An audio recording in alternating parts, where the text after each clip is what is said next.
Periodontal disease is a condition whereby not only your gums are inflamed, also the bone and the ligaments around the tooth are also involved.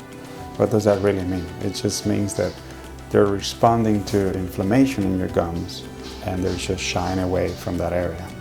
This is a process that is fairly common, but it doesn't happen the same way for everybody.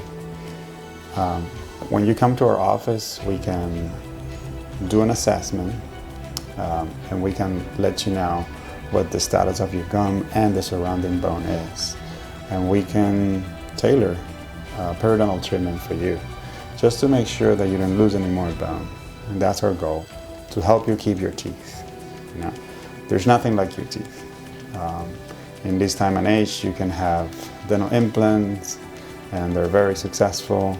We can try to save the teeth, but your gums and your bone is almost like the framework around an artwork, and so we want to make sure that you can keep it. Okay, and that's the whole concept behind, doing prescribed dental cleanings for you. Not all cleanings are the same, but we'll make sure that we give you exactly what you need so you can keep your teeth.